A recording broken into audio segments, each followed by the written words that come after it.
Welcome to the second largest city in modern-day Greece, Thessaloniki, the same city as Thessalonica in Bible times. And one reason why it's so significant is this fabulous port that made this the most protected and deepest port available in the ancient world for the north.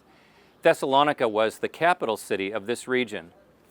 When you read about Paul's response to the Macedonian call, he went first to Philippi, and then after that, he went along the Egnatian Way, the road that made this city so important at the crossroads of the port and the transportation of the Roman roads. And Paul came to Thessalonica, the capital city, because there was a Jewish synagogue here. It turns out until the early part of the 20th century, the remains of the first century Jewish synagogue were down near the water, but they've been totally destroyed. We do have the remains of that first century city with its forum and its agora still for you to walk around today.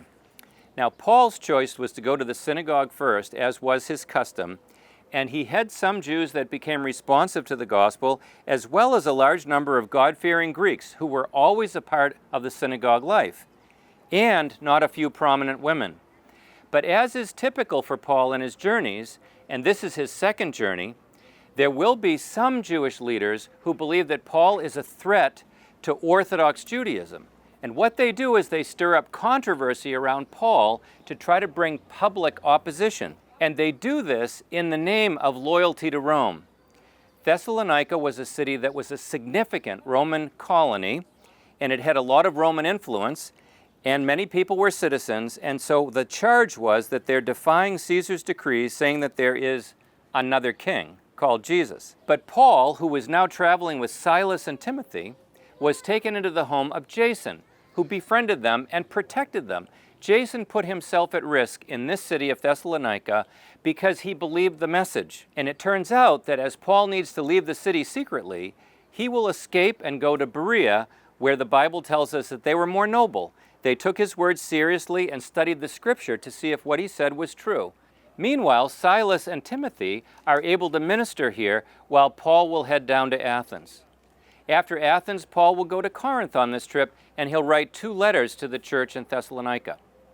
Now, it's pretty interesting when you read the letters of the Thessalonians that Paul, who was really run out of the city in less than a month, was able to leave 2 of his followers with a very kind, responsive friend and some influential Greek women and some Jews and Greeks that were listening to the message. And by the time Paul writes a letter, there's a church here. And that church becomes an important part of the Macedonian European mission effort. And even today, this country, which is now virtually 100% Christian in name as Greek Orthodox, it traces its heritage back to the churches that were planted in the first century by Paul in places like Philippi and Thessalonica. You'll see, for example, a church here that is named after Paul, where they believe Paul might have stopped at a spring to get water on his way into the city. There's the gate where Paul might have escaped to leave the city.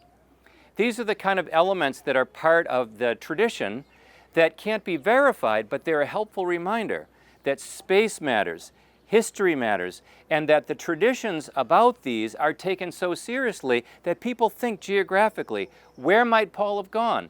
How might Paul have left? And how do we honor him in the centuries that follow?